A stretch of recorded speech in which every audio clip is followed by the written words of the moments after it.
Since some of my friends will have to deal with the Introduction to Economics module this semester, I decided to do a video where I explain how to solve an ISLM model exercise. We are not gonna go into what any of this means in the real life. None of this makes sense. We're just gonna go into how to solve this so we can pass our exam and get rid of this shit. So, all ISLM model exercises are the same. You're given this bunch of data and then you have to do some shit with it so you can get the equilibrium interest rate and the equilibrium output of the market. The data we're given is the following.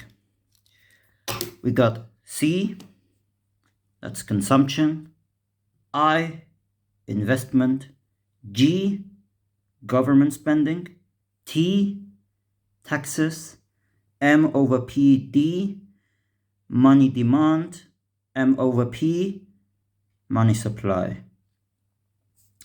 And we're going to follow some steps to achieve this, to get this equilibrium interest rate and equilibrium output. First of all, we're going to get the interest rate of the IS curve. That's kind of a fraction with some letters in it. It's not a real number. Then we're going to do the same for the LM curve. Then we're going to equal these fractions and isolate Y, which is the equilibrium output. And then we're going to substitute Y in any of these fractions so we can get the equilibrium interest rate. It sounds a bit complicated to put like this, but when you see it in practice, it's gonna feel easier. So first of all, we have to get the interest rate of the IS curve. So to do this, we have to get the IS curve, of course. So let's do that. So step number one, we have to get the IS curve. The IS curve is the following. The IS curve is Y equals C plus I plus G. So what we're going to do is we're going to write Y equals, and then whatever we got here as C plus whatever we got here as I plus whatever we got here as G. Let me turn this light up. Maybe it's going to be better. Yeah, good. So what is C? C is 200 plus 0.25 YD. So let's write that down. 200 plus 0.25 YD plus I is 150 plus 0.25 Y minus 1000 I. This small I is the interest rate, by the way. We're going to need it later. Plus G, which is 250. So that's our IS curve. Now we're going to get rid of this YD. YD is disposable, YD is disposable income. Disposable income is the income we have left after we paid our taxes. But here we're not looking into my income after I paid my taxes or your income after you paid your taxes, but everyone's income after everyone paid their taxes. Income is Y and taxes are T. So the income we have left after we paid our taxes is obviously Y minus T.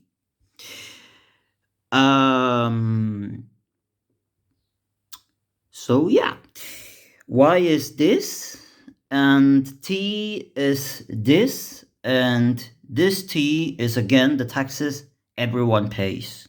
So it's the taxes everyone pays.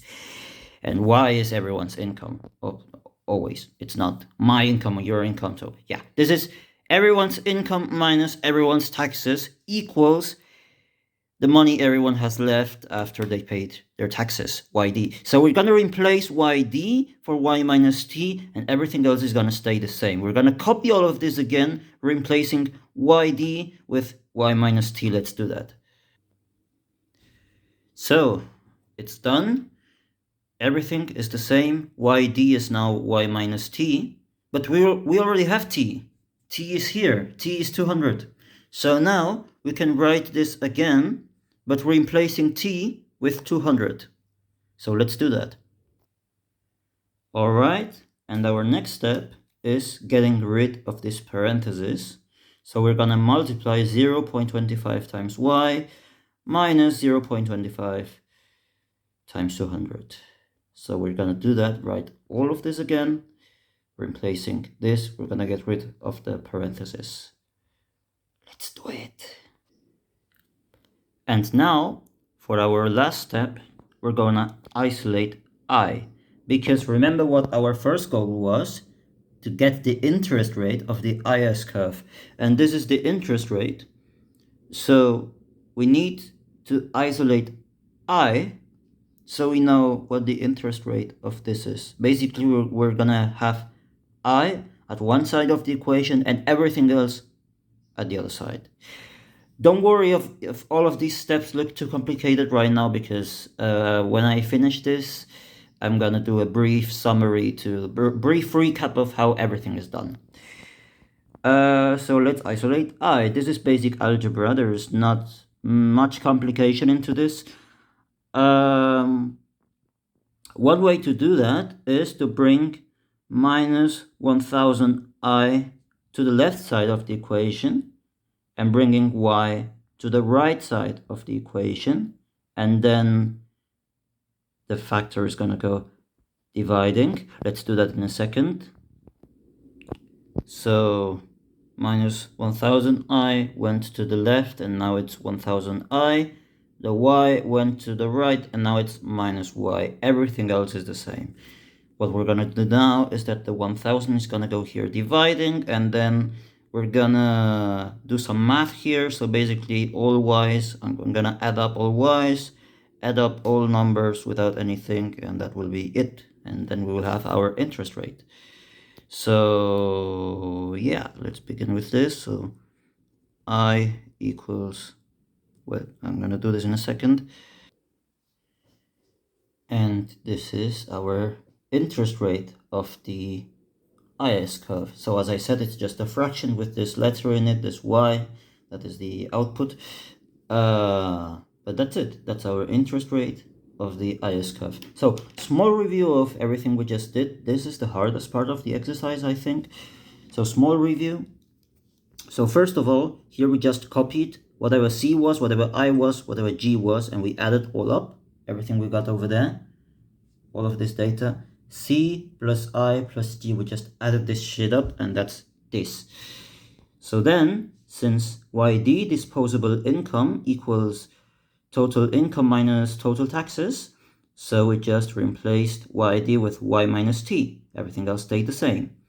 Then, since we already have T over there, which is 200, there, so we replaced T with 200, and everything else stayed the same again. So y minus 200. In the next step, what we did was multiplying 0.25 times y, which is 0.25 y, and we multiplied 0.25 minus 200, times minus 200, which is minus 50. In the next step, we brought minus 1000i to the left side of the equation, which transformed into 1000i, and we brought y to the right side of the equation, which became minus y. And then we brought 1000 to the bottom, dividing here. And we simplified all of this by adding up all y, so minus y plus 0.25y plus 0.25y, that's minus 0.5y, and 200 minus 50 plus 150 plus 250, that is 550, and 1000 is dividing, and that is the interest rate of the IS curve. Our first step is over. So now Let's go to the second step. The second step is getting the interest rate of the LM curve. Don't worry, I promise this is a lot easier. So the interest rate of the LM curve. So the LM curve is just, the LM curve is, we're gonna equal M over P to M over P D. As I said before, none of this makes sense. Don't ask why. Well, this kind of makes sense, but anyway, forget it. We're gonna equal M over P with M over P D. So what is M over P? M over P is 1600. Let's write this down. M over PD is 2y minus 8000i. So equals 2y minus 8000i. And we want to get the interest rate of the LM curve. So that's exactly what we're going to do. We're going to isolate I and get a similar fraction to this one. Let's do it here. So what can we do? We can bring 2y to the left. So it would be 1600 minus 2y equals minus 8000i. And now this minus 8000 can divide here. So 1600 minus 2y over minus 8000 equals I. So some people are gonna say, well, but this is not appropriate, it's not mathematically elegant because there shouldn't be a minus on the bottom side of the fraction. This is not elegant, whatever. It may not be elegant, but it works. It's not mathematically incorrect. It's just, it doesn't follow the etiquette of mathematics. If you want, you can write this in another way. I don't know. I think you can. I don't know how it's done, to be honest. But this works. If you want to do it like this, do it like this. If you want to follow the etiquette, follow it. But honestly, no one gives a fuck. The professor is going to say this is correct if you do this in the exam like this. I did it in the exam like this, and he said it was correct. Why? Because it's mathematically correct. No one cares. So, step 2 is over. We already have our interest rate of the LM curve. So now we're gonna equal both wait, let's do a small review of this first. So the LM curve was, we equal M over P to M over PD, which is we equal this to this. So we get this, and then we just isolate I. This is very basic algebra, and that's what we get. That's it. Nothing else.